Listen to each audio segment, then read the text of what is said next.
Tere! Mina olen Aivar. Ma olen mahemesinik Saaremaal ja mul on 130 mesilaspere umbes, kes läksid sellel aastal talvituma. Ja ühtlasi õpetan ma mahemesindust Olustvere teenindusmaamajanduskoolis. Ja püüan teile siis täna rääkida natukene vahast, selle olulisusest ja kuidas seda mesilasvaha siis mahemesinduses mahedana hoida. Et alustame. Kõige olulisem,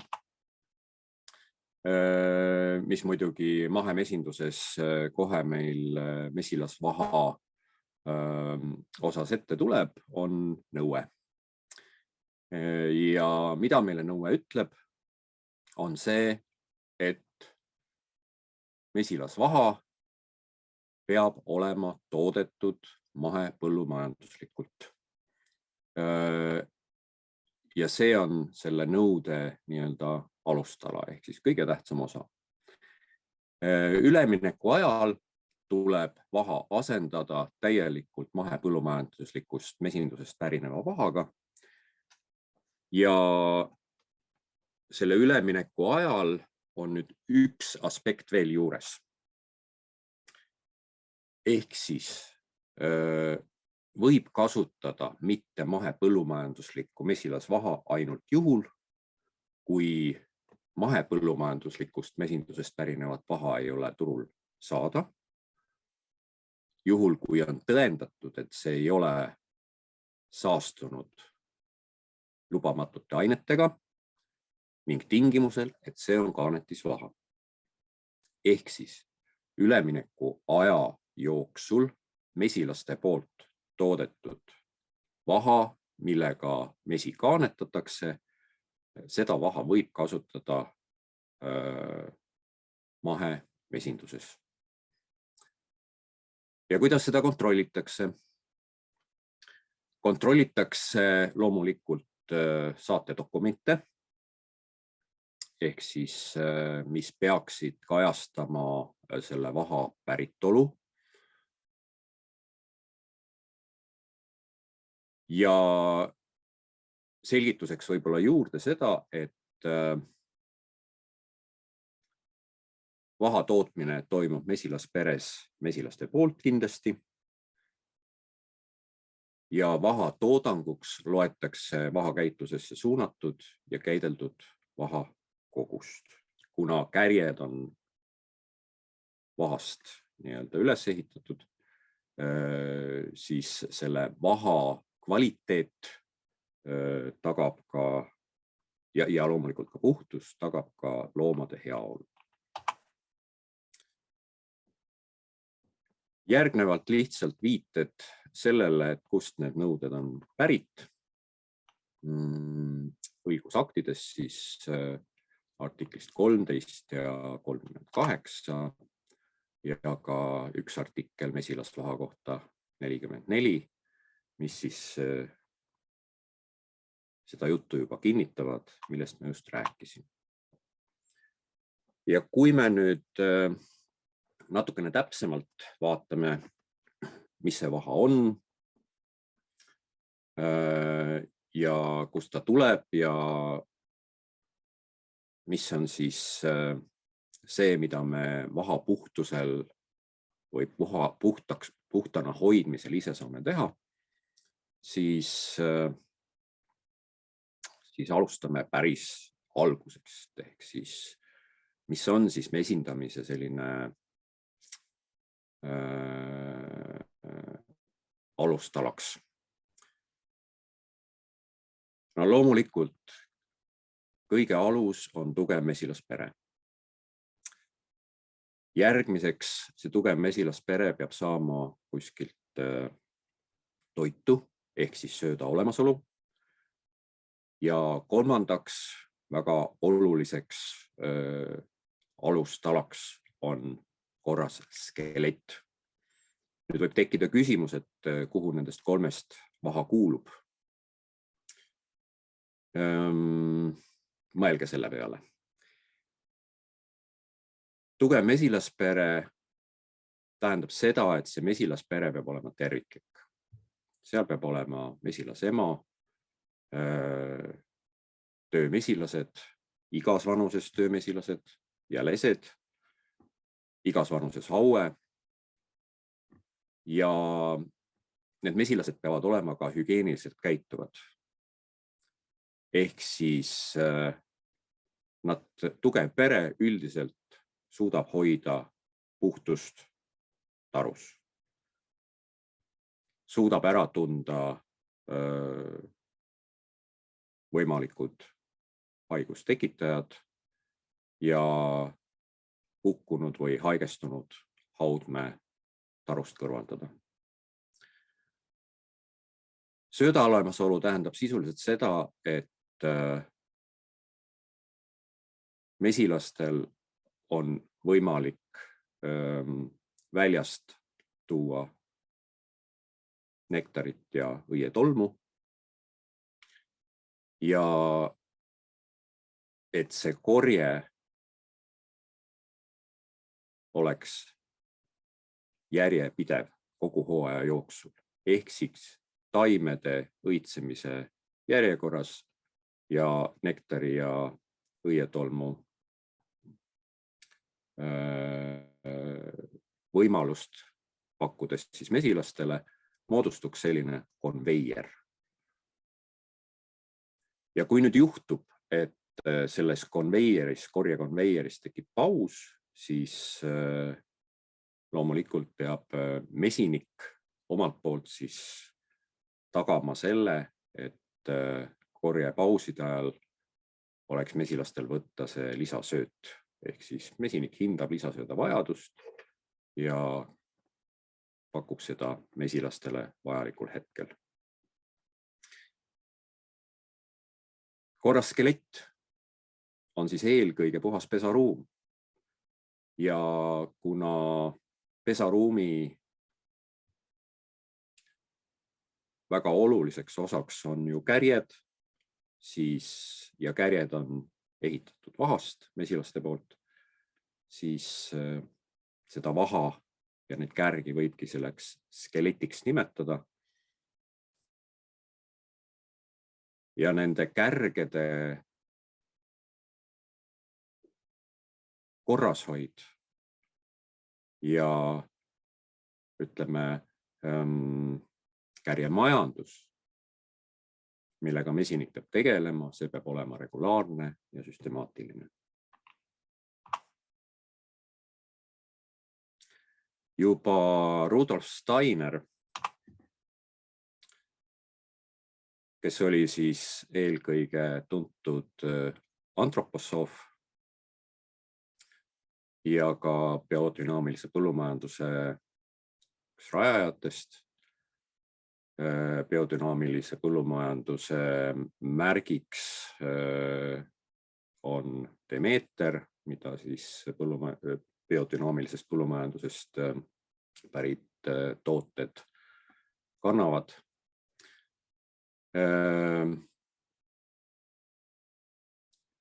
Rudolf Steiner siis ennustas mesilaste suremust peale siis Georg Mendeli töödega tutvumist. Ja tema oli see mees, kes ütles, et vaha on mesilasperele sama tähtis kui luustik inimesele.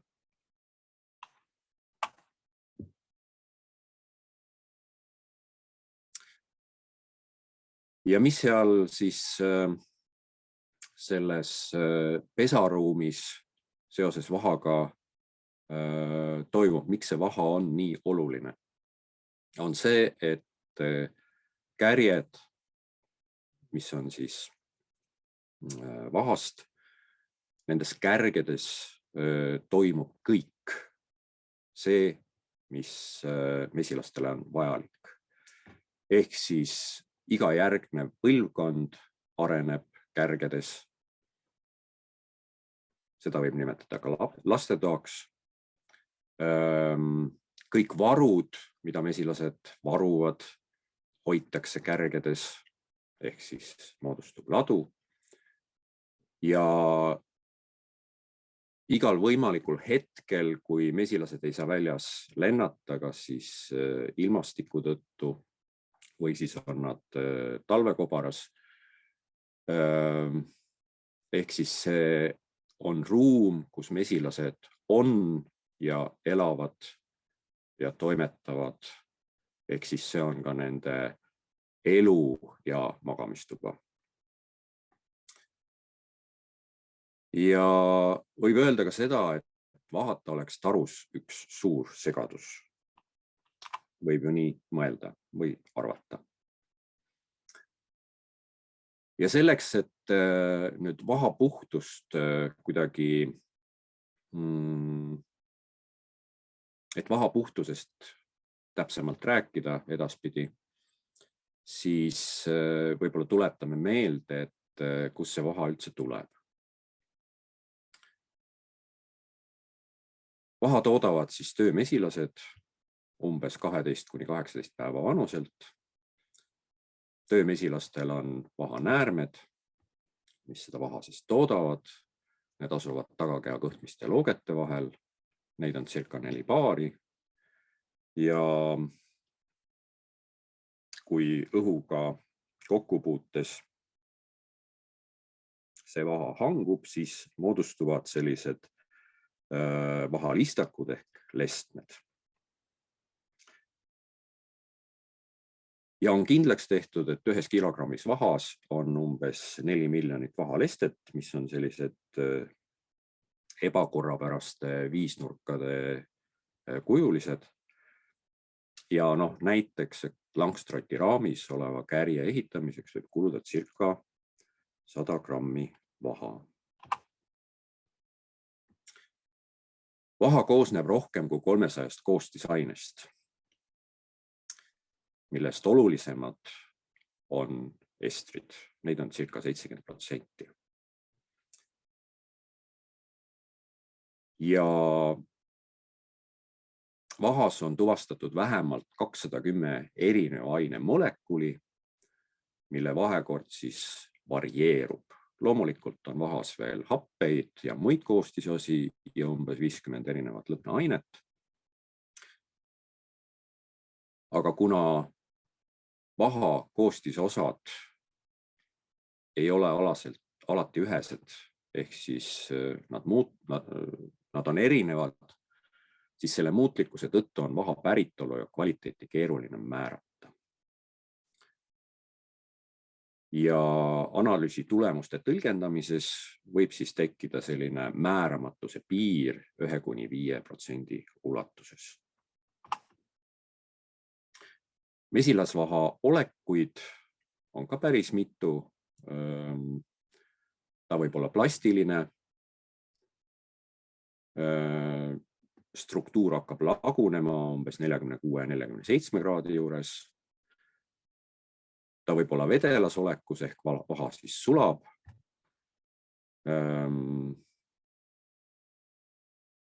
Kui läheb jahedamaks, siis ta võib taas hanguda ja hangumistemperatuur on siis 1–2 kraadi madalam kui sulamistemperatuur.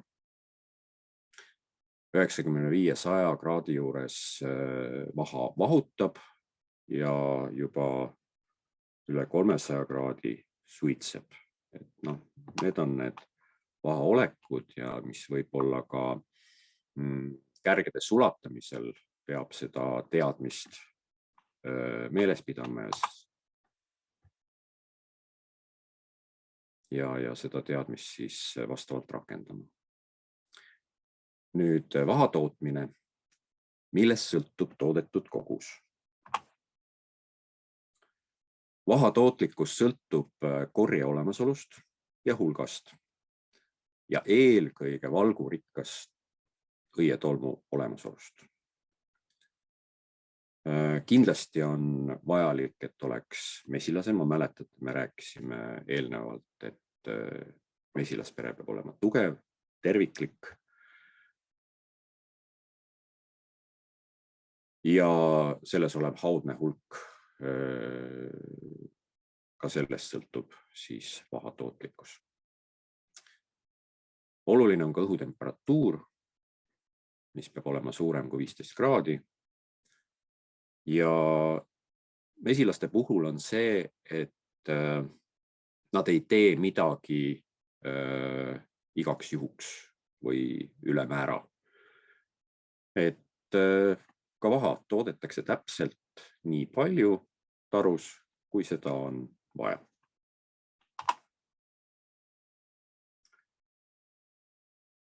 Mis siis määrab vaha koostise?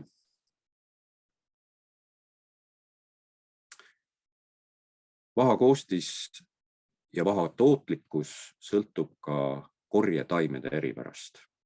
Ehk siis see, mida mesilased korjel käies kätte saavad, mille nad tarusse toovad, see kajastub ka vahas.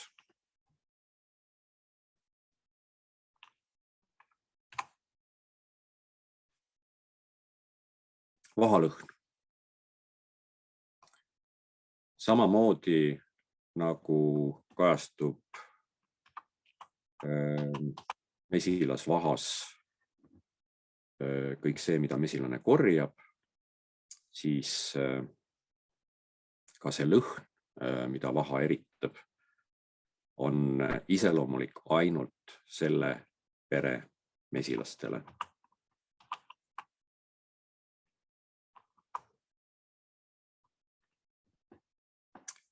Ja selle lõhna annab vahale mesiloomulikult taruvaik, õietolm,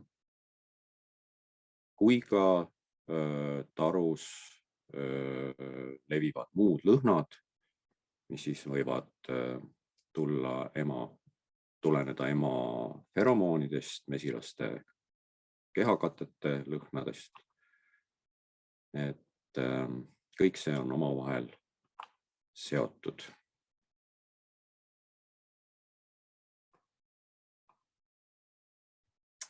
Vahavärv. Algselt vahapeeglile imbudes on vaha valge. Vahaleste on valge. Nüüd vaha kasutades muutub see helekollasest kuni tumepruunini. Ja see oleneb sellest, kui kaua on vaha kasutatud. Kollane värv tuleneb näiteks taruvaigust ja õietolmust. Tumedav värv tuleneb sellest, et kärjed on vanad või vanemad ja nendes on rohkem vastete kestasid ja ka väljaheiteid. Ja samas vana kärg on ka raskem, hapram. Kuna selles on vähem vaha. Kaubandusest saadav valge vaha näiteks on ümbertöödeldud ja pleegitatud. Kärgede vananemine on üks väga oluline omadus kärgede juures, millega mesinik peab arvestama. Kärjekannudes üles kasvav haue jätab sinna oma vastsete vaklade ja nukukestad ning väljaheited, mistõttu kärjed muutuvadki tumedaks. Ja samas muutuvad väiksemaks kärjekannud. Vanenenud kärg on väga heaks keskkonnaks ka haigustekitajatele.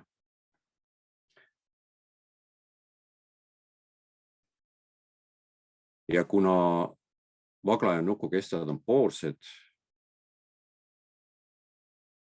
siis kärgi kuumutades ehk vaha sulatades imbub osa veeldunud vahast kärjekannu jäänud nukukestadesse ja seda on väga keeruline kätte saada. Kuid osaliselt võib see õnnestuda siiski, kui seda sama vaharaba pressida. Ehk siis mida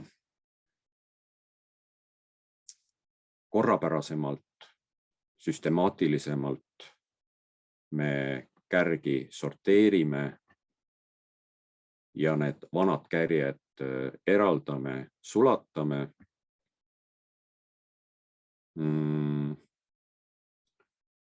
seda paremini meil on võimalik seda vahaselt ka kätte saada.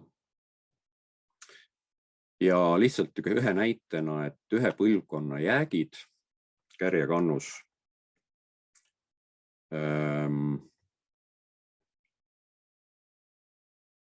võib-olla välja tuua seda, et enne kannust koorumist kestab mesilane 6. korda, ehk siis ühe põlvkonna jooksul mesilane kestab 6 korda. Lisaks veel roojamine või seedejäätmetest vabanemine, mis samuti jääb sinna kärjekannu põhja. Nagu ma juba mainisin, siis vahaga võib levida haigusi nii perest peresse kui ka mesilast mesilasse. Ja eelkõige on nakkuse edasikandjateks siis needsamad vanad kärjed. Ja samas sulatatud ja kärjepõhjaks valatud vaha loetakse ohutuks. Näiteks siinkohal võin võib-olla kõrvalpõikena mainida seda, et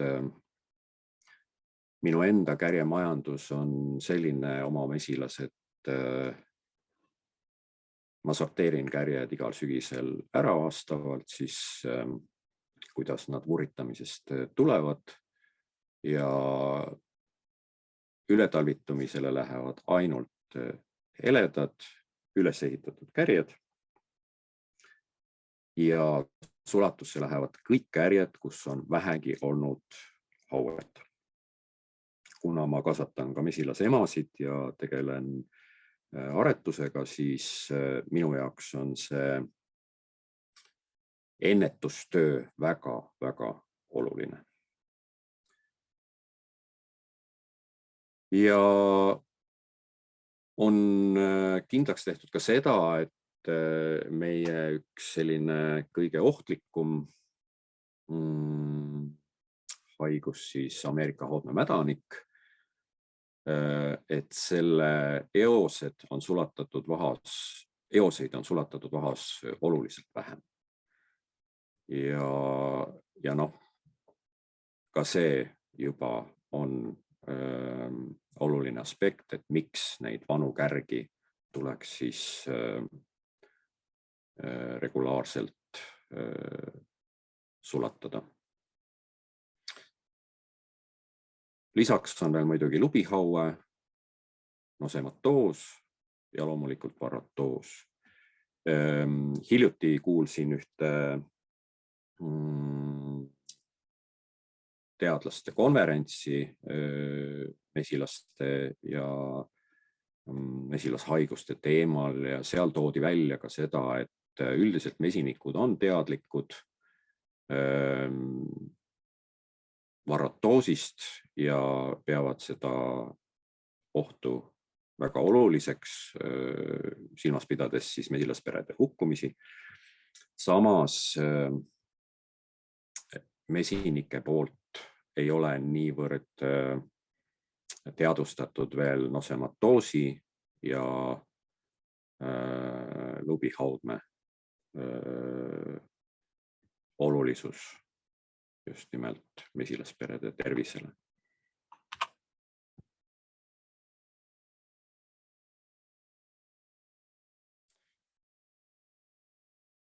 Ühest küljest tugev pere on suuteline ise ära tundma ja tarust kõrvaldama erinevad haigustekitajad.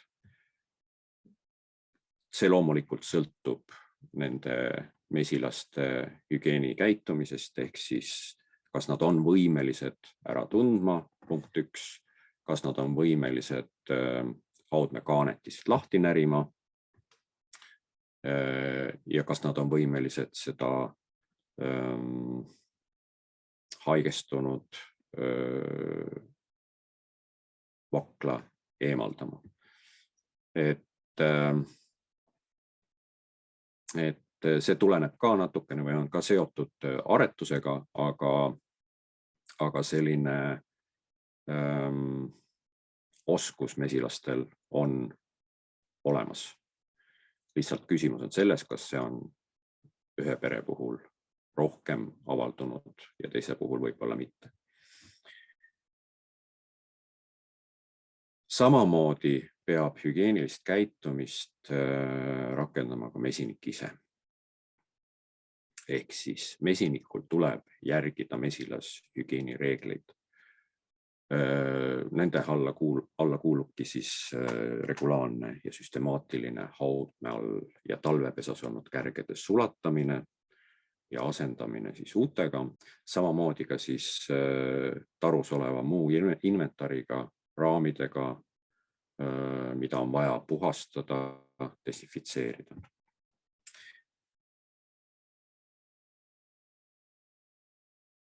Ja võib öelda sedagi, et vanade kärgede eemaldamine on hügieeniliselt oluline ja see suurendab ka vahatoodangut. Mahemesinduses on oluline teada, et mesilasvaha on looduslik toode. Ja kindlasti mis tähendab seda, et kindlasti ei tohi vaha sisaldada lisaaineid ega lahjendavaid aineid. Olles nüüd natukene eelnevalt tutvunud vaha tekkimisega ja vaha iseloomuga, mis see vaha on, siis on võib-olla paremini aru saada, et kuidas need toksilised ained sinna vahasse satuvad. On teada, et vaha absorbeerib mitmeid aineid. Eelkõige rasvlahustuvaid aineid, mida leidub tarus ja imenduvad ka vahasse, ja ka vesilastuvad ained. Kuna vaha ju ise sisaldab nii vett kui suhkruid. Ja oluline selle juures on teada, et vahasse talletanud ained sellest tavaliselt välja ei liigu.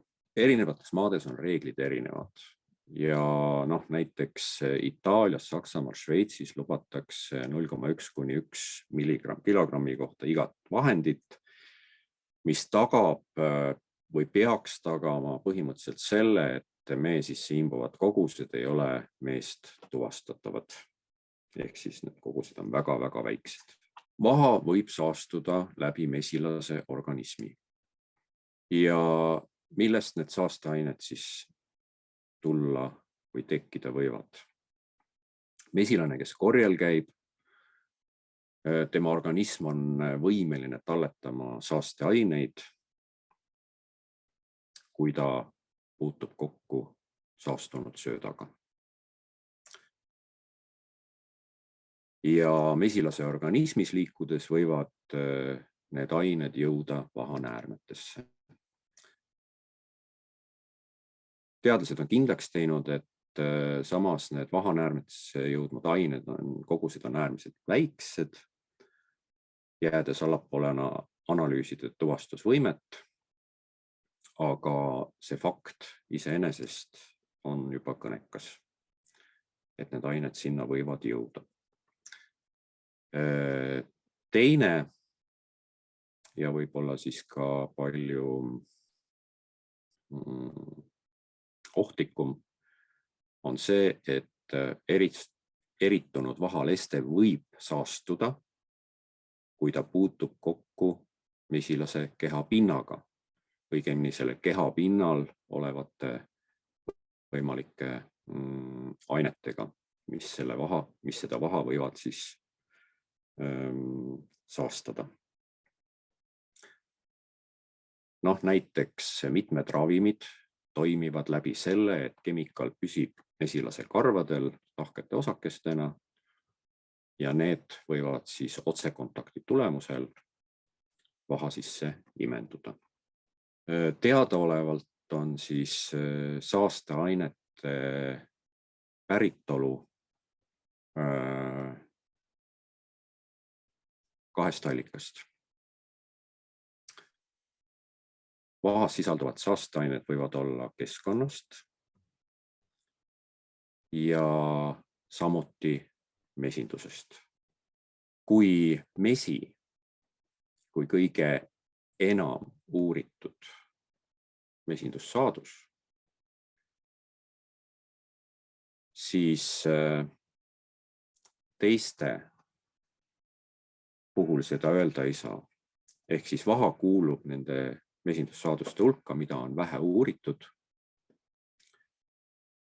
Ja vaha autentsust on võimalik küll keemiliste analüüside abil tõestada, kuid seda ei ole nii väga lihtne teha. Tule siis tagasi selle vahas sisalduvate saasteainete päritolu juurde.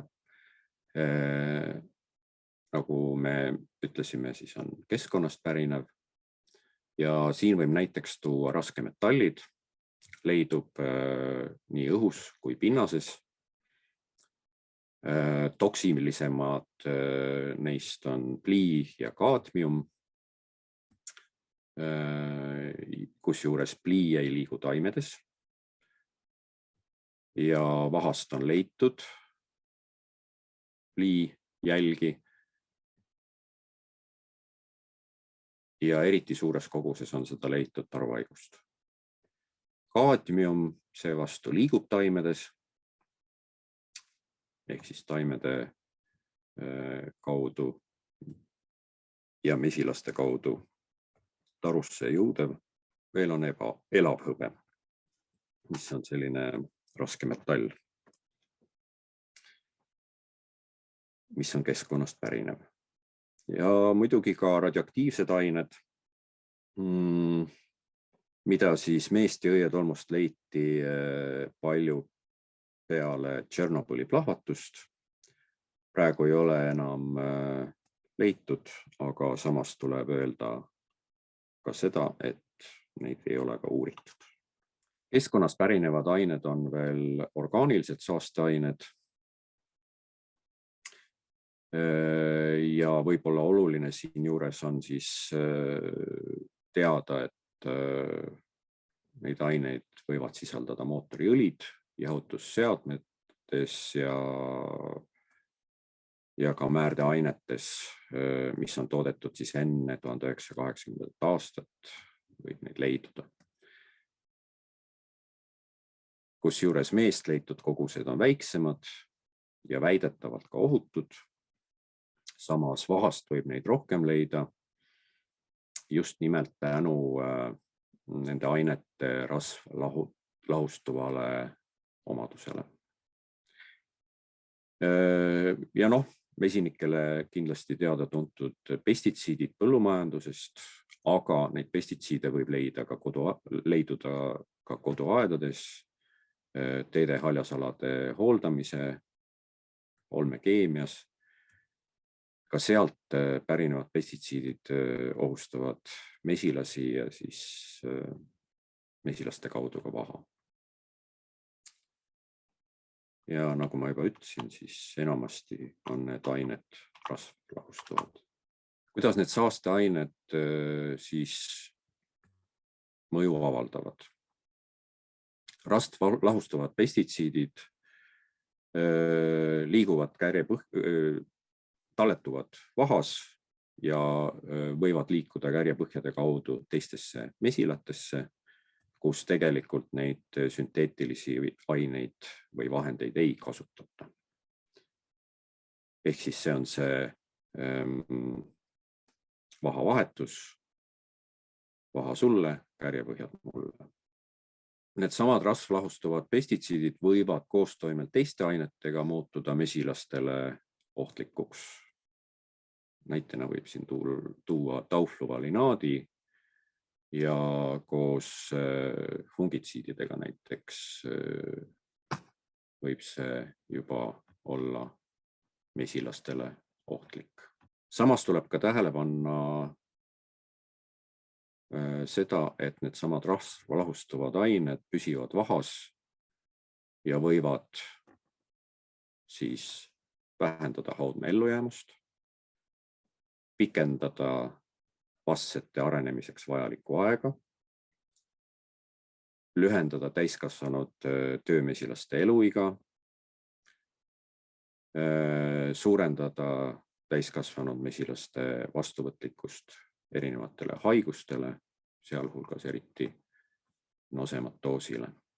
Järgnevalt lihtsalt üks selline illustreeriv foto juurde, et siin te näete, kuidas siis haudmes osades kannudes olevad vaglad on hukkunud ehk mustaks värvunud. Mesindusest pärinevad saasteained on siis see osa, mida tarusse toob mesinik või mis tulevad mesiniku kaudu tarusse. Enamus nendest ainetest on rasvalahustuvad, sünteetilised preparaadid ja neid kasutatakse varatoosi tõrjeks. Neid aineid nimetatakse ka akaritsiidideks ja võib öelda, et need on sünteetilised kemikaalid, näiteks sümiasool, hüdrokloriid on apitolis, toofluvalanaat on siis apistanis. Nii. Amitraas on siis apivaris, flumetriin paivaroolis, kumafoss perisiinis ja checkmaitis ja kõik need nimetatud ja sageli kasutatavate ainete molekulid püsivad vahas hästi, kuhjuvad sinna ja neid sealt välja enam ei saa. Nüüd, ja loomulikult neil on ka omad sellised piirmäärad, mis siis võetakse aluseks. Mahemesinduse puhul piirmääradega mingit pistmist ei ole, selles mõttes, et neid aineid sisaldavaid preparaate kasutada ei tohi. Ja ainus või üks siis võimalikest vahenditest, mida mahemesindusest saab kasutada, on siis tümooli sisaldav apikard.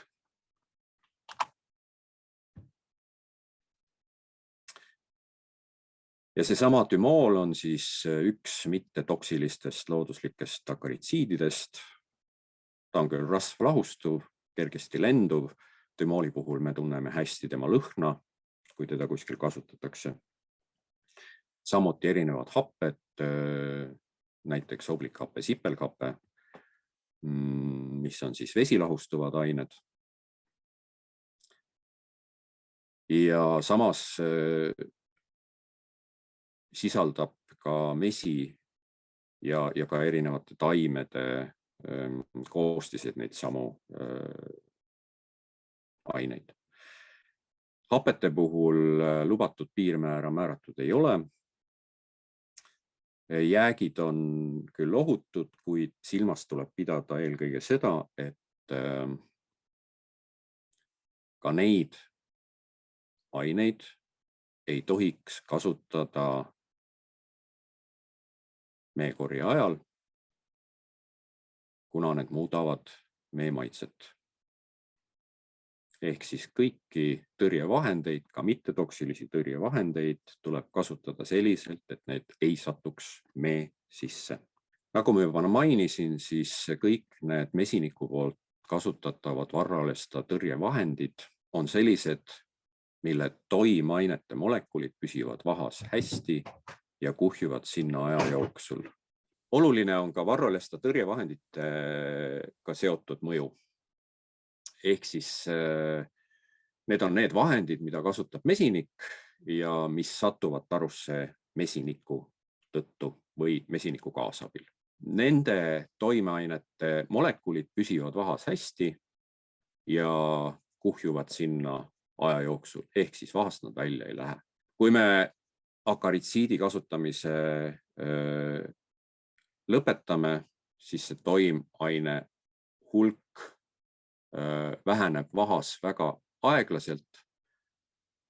See tähendab sisuliselt seda, et see aine ise sealt välja ei lähe, aga kuna uus vaha tuleb juurde, siis see toimeaine justkui lahjeneb aja jooksul.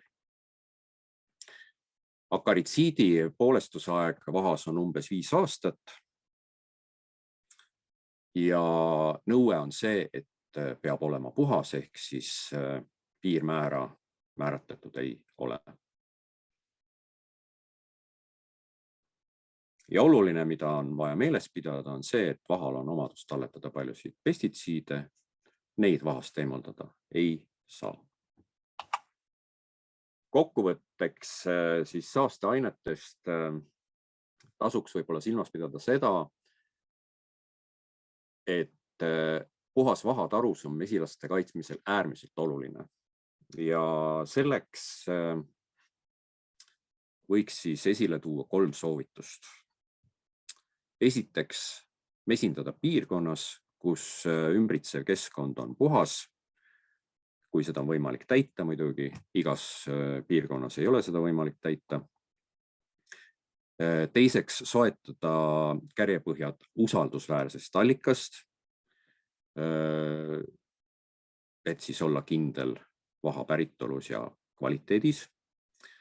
Ja kolmandaks, vähendada mesilaste pidamisel tekkivat saastekoormust tarus. Ja selle kindlustab meile, kui me kasutame looduslikke ehk siis mitte toksilisi vahendeid. Ja kui me viime tarust välja saastunud vaha, või täpsemalt siis ringlusest välja saastunud vaha ja kasutame seda näiteks küünalde valmistamiseks. Vähendades mesindamise kaudu tarru jõudvat pestitsiidide hulka, vähendame ka oluliselt põllult ohustavate toimeainete mõju tugevust.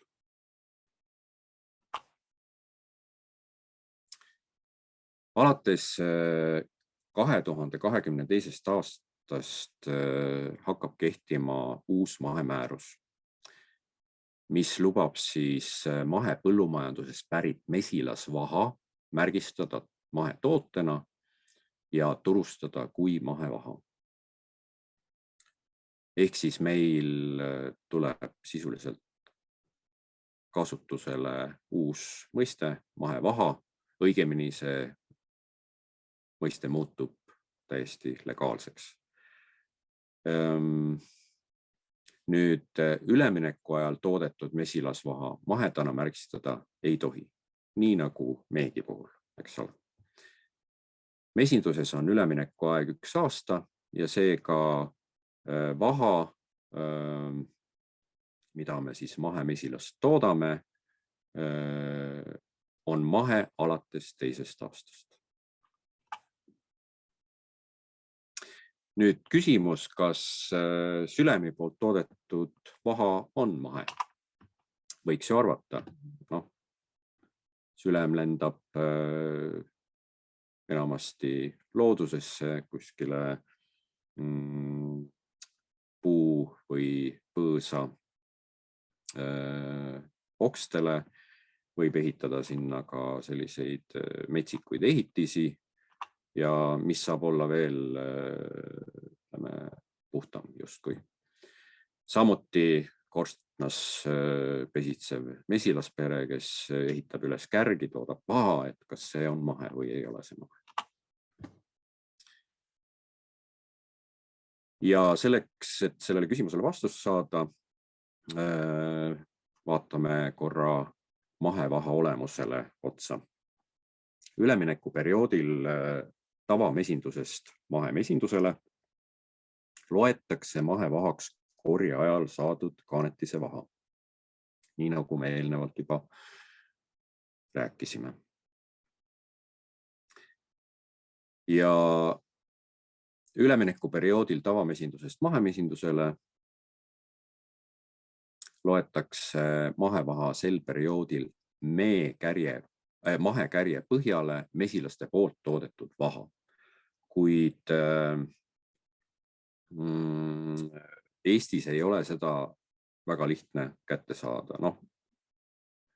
Juba on hakanud tulema selliseid vahendajaid, kes mahevahast kärjepõhjasid müüvad, aga sõltuvalt siis kogusest, mida mesinik vajab, võib see osutuda siiski keeruliseks. Tunnustatud mahemesila korral on kogu tunnustatud mesilavaha mahevaha, mida käideldakse ja millest valmistatakse kärjepõhjad, ja seda siis rangelt eraldi tavamesila vahast. Ja nüüd vastus eelnevale küsimusele, et kas sülemi poolt toodetud vaha on mahe. Tavamesiniku sülemi poolt toodetud vaha ei ole mahevaha, kuna mesilaste korjemaa ei vasta mahetingimustele. Ja võib-olla siinkohal rõhutada ka seda, et kuna me ei tea selle vaha päritolu, mis seal metsas puuvõras on, siis kindlasti ei saa me seda ka mahedana võtta. Oluline roll on vaharinglus. Ehk siis enamasti mesinikud toovad oma vaha kärjetööstusele kärjepõhjade valmistamiseks. Ja seda tuuakse vahaketastena. Ja kuna see vaha tuleb sinna kärjetööstusse kokku väga erinevatelt mesinikelt, siis ka nende vahaketaste kvaliteet on väga erinev, mis tuleneb siis erinevatest sulatusmeetoditest ja tulenevalt ka siis erinevatest korjealadest, mistõttu siis vaha võib olla erineva värvusega ja sisaldada ka erinevaid aineid. Ja tuues kokku nüüd siis kärjetööstusesse, võib juhtuda, et kärjetööstuses saavadki kokku väga erinevast kandist ja väga erineva kvaliteediga pärit vaha. Kui me kärjepõhjadena mesinikena saame kärjepõhjad siis kärjetööstusest tagasi, siis iseenesest justkui lihtne, et toorvaha pluss teenustasu käitlejale, kärjepõhjad mulle. Aga see kärjepõhi, mis me saame, on natukene nagu loterii allegrii, et mida see nüüd täpselt sisaldab. Ja mõned näited teile siin, et kui me räägime eelkõige eluruumi kvaliteedist, materjalist, siis tumedate vahaketaste puhul on siis ümbersulatamise käigus toimunud mee ja suira kõrbemine ja selle tõttu on muutunud siis vahakettad tumedamaks. Samamoodi võib vaha sisse olla sattunud parafiini ja siin on siis näide steriliseerimise vannist, välja selitanud parafiin ja kõrbenud orgaaniliste ainete kohta üks selline näitlik foto teile. Loomulikult eluruum kvaliteetsest materjalist ei ole enam kvaliteetne, kui kärgedesse tekivad sellised augud, avaused, mis ei ole mesilaste poolt tehtud, vaid mis tulenevad siis vahas sisalduvatest ainetest.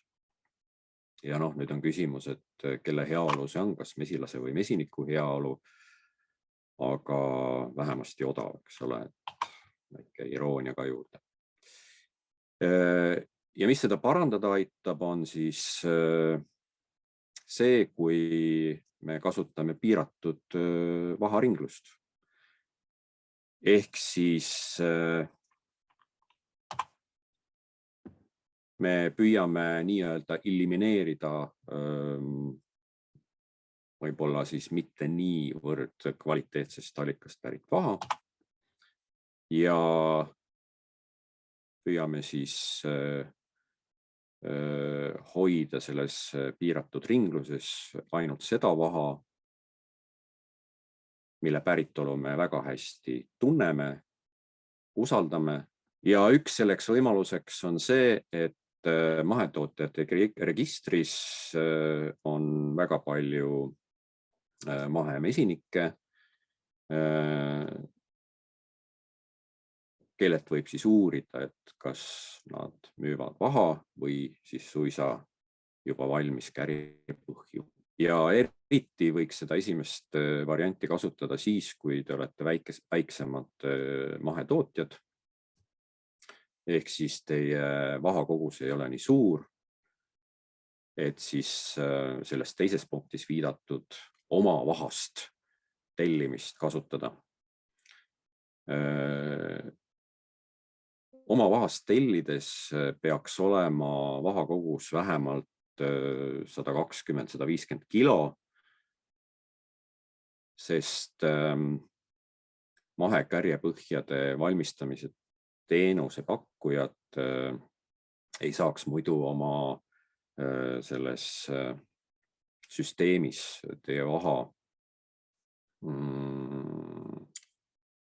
kasutada, sest seda vaha on liiga vähe. Kindlasti peavad olema need mahekärjepõhjade valmistamise teenuse pakkujad olema tunnustatud. Täna üks teadaolev teenusepakkuja on Sangaste Mesi ja ka Saaremaal Suitsik OÜ. Ja oma vahast tehes on võimalik kasutada muidugi ka nii-öelda koostööversiooni selliselt, et leppida teise mahemesinikuga kokku, et kuule, et tellime koos kärjepõhjad. Ja loomulikult on oluline siin omavaheline usaldus ja teadmine, et milliseid vahendeid ja meetodeid teine mesinik kasutab, et seda vaha siis võimalikult puhtana hoida.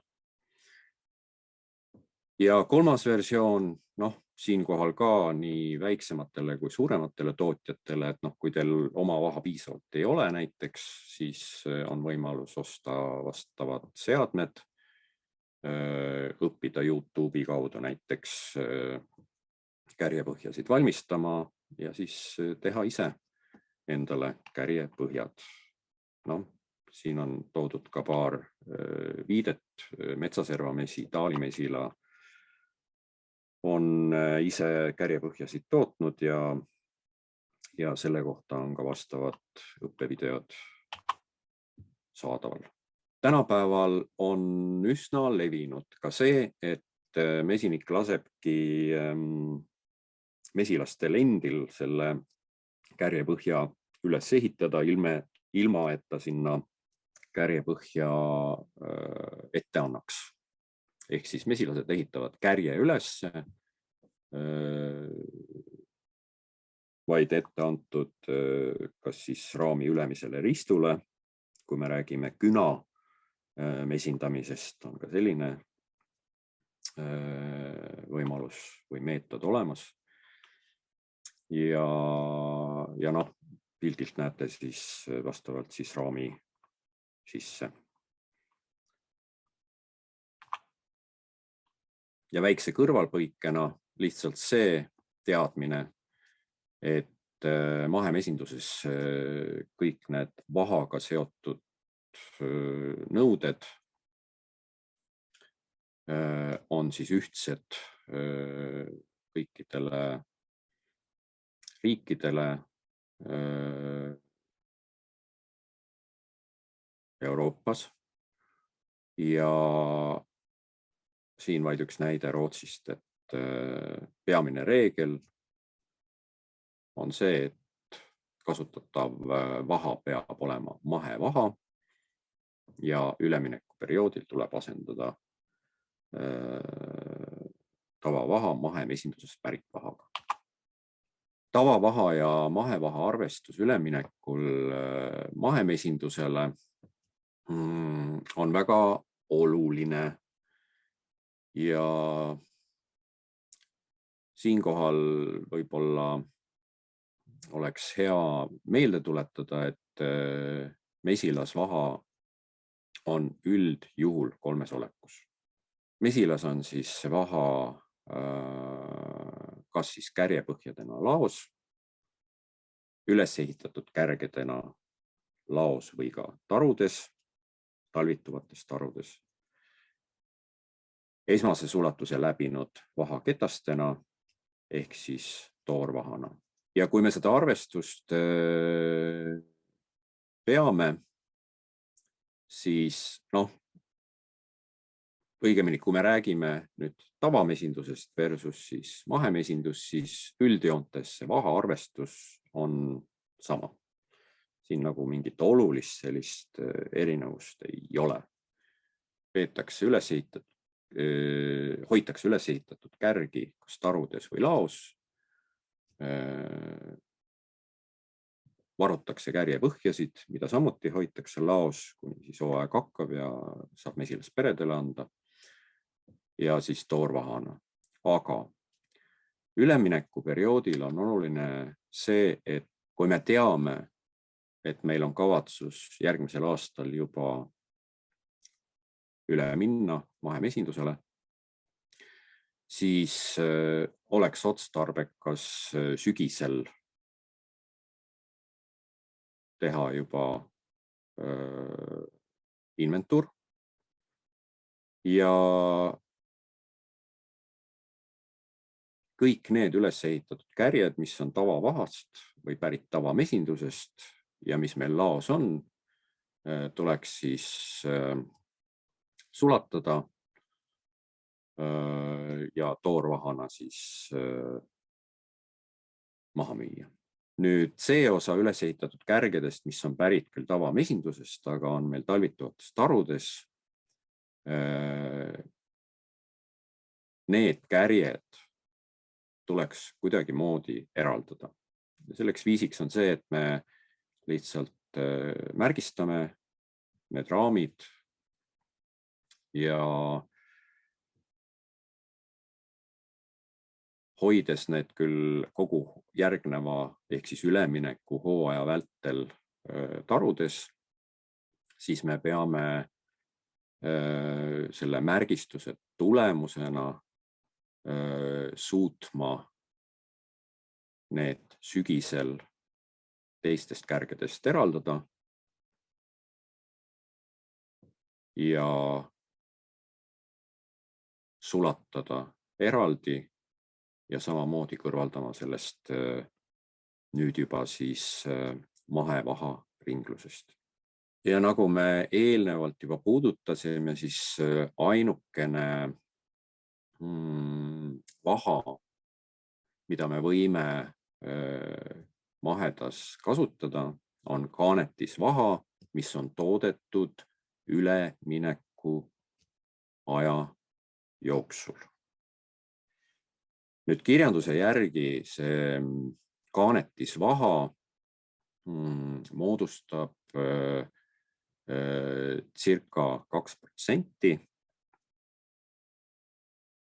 mee toodangust. Ehk siis näiteks 50 kilogrammi mee kohta saab 1 kilogrammi kaanetisvaha,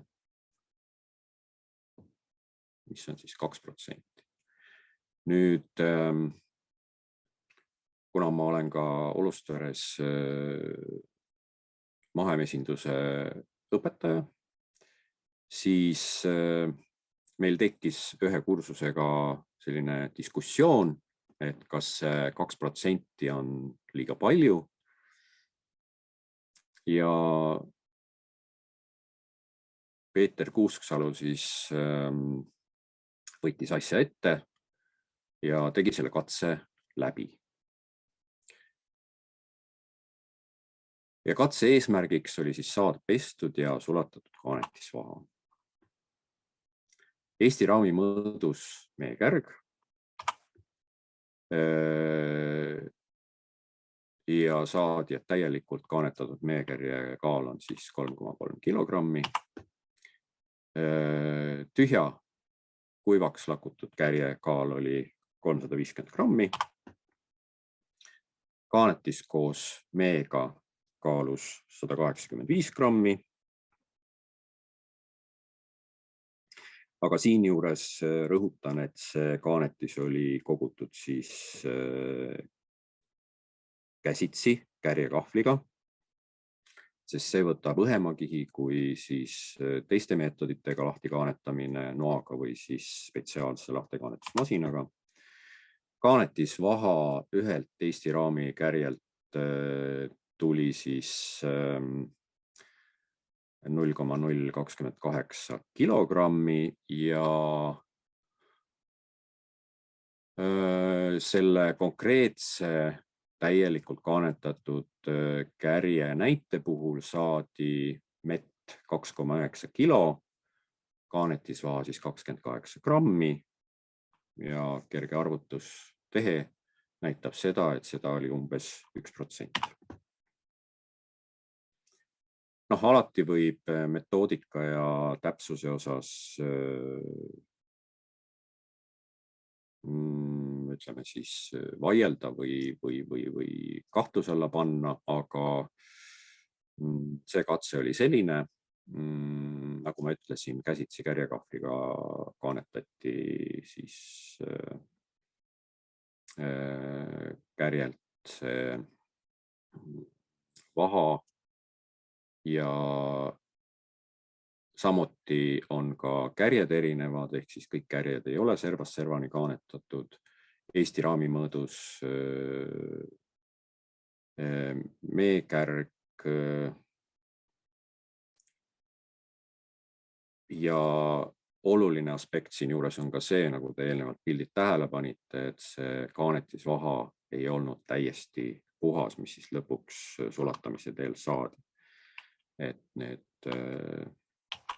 tavavaha ja mahevaha arvestus siis üleminekul mahemesindusele, selline kokkuvõte,